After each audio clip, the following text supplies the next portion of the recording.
တမိုင်းဖြုတ်တဲ့အာဏာရှင်အမိပြောင်းလဲခံခဲ့ရတဲ့ဖက်စစ်တော်လှန်ရေးနေ့ဖက်စစ်တပ်ကိုတော်လှန်နေရဆဲလူတို့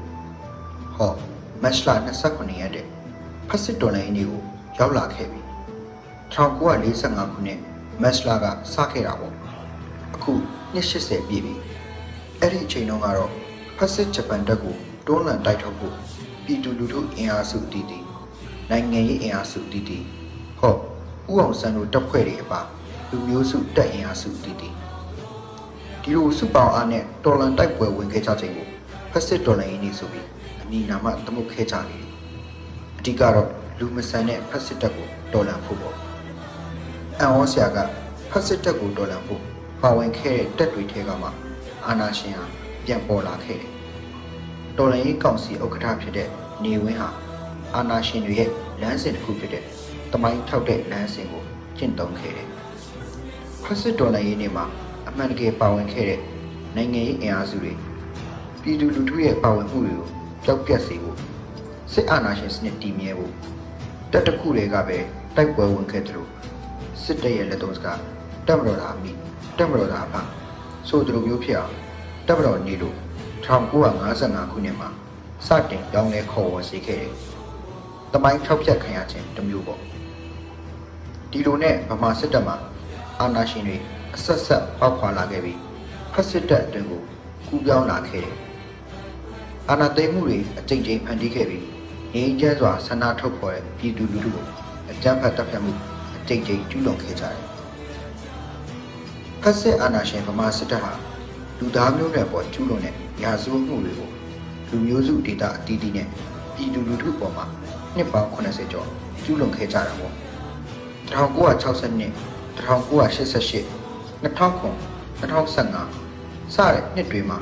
ဒီမိုကရေစီရေးလှုပ်ရှားခဲ့တဲ့ကျောင်းသားပြည်သူတန်ခါတွေကိုအကြမ်းဖက်ဖြိုခွင်းတာဖမ်းဆီးထောင်ချတပ်ဖြတ်တာတွေကိုပြုလုပ်ခဲ့ပြီးရိုဟင်ဂျာလူမျိုးစုအပေါ်ကိုလည်းလူမျိုးတုံးတပ်ဖြတ်မှုအထိကိုကျူးလွန်ခဲ့ကြတယ်အခု2021နွေဦးတော်လှန်ရေးမှာတော့အဆိုးရွားဆုံးဖြိုခွင်းခံရတာအကြမ်းဖက်စစ်စေးတွေနဲ့အတူဆိုးရွားလာတဲ့လူအခွင့်အရေးချိုးဖောက်တာအစုလိုက်အပြုံလိုက်တေဆုံးစေနိုင်တဲ့စစ်ရာဇဝတ်မှုတွေကိုဇက်တိုက်ကိုကျူးလွန်နေကြတာလူထုဟာဖိနှိပ်မှုကိုလက်မခံလူထုဟာအာဏာရှင်ကိုမုန်းတဲ့သူလူထုဟာအာဏာရှင်အတွက်တော့အကြီးမားဆုံးရန်သူဖြစ်နေတာပေါ့ဒါကြောင့်လေအာဏာရှင်ဟာလူထုကိုဖက်စစ်ဆန်ဆန်ဖြိုခွဲတပ်ဖြတ်နေကြတာလူထုက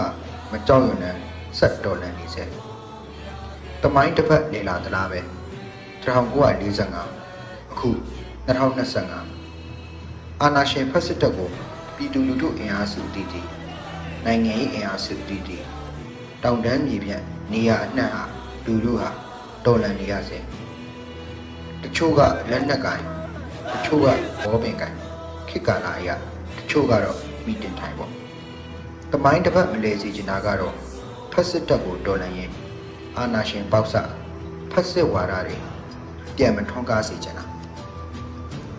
ဗမာပြည်မြေပေါ်မှာဖက်စစ်ဝါဒအမြင့်ပြရမယ်ဗမာပြည်မြေပေါ်မှာအာဏာရှင်စနစ်ပျောက်ဆုံးရမယ်ဗမာပြည်မြေပေါ်မှာခွဲခြားဆက်ဆံမှုအလျင်မရှိစေရအကြောင်းသွေးစုံနေတဲ့တဘာဝအလှပတွေရှိရာဗမာပြည်မြေပေါ်မှာကွဲပြားစုံလင်လာတဲ့အရာတွေအချင်းချင်းလေးစားတံပိုးထားမှုတွေချစ်ခင်မျက်နှာမှုတွေတာတူညီမျှမှုတွေဒါပေါ်ပေါက်လာပါစေ2021နွေဦးမှာတဖန်ပြန်စခဲ့တဲ့ဖက်စစ်ဝါဒအာဏာရှင်တော်လှန်ရေးအမြန်ဆုံးအောင်မြင်နိုင်ပါစေတော်လှန်ခေတ်အဆက်ဆက်ကြဆုံးခဲ့ရတဲ့ရဲဘော်များလေးညီပြုနေရ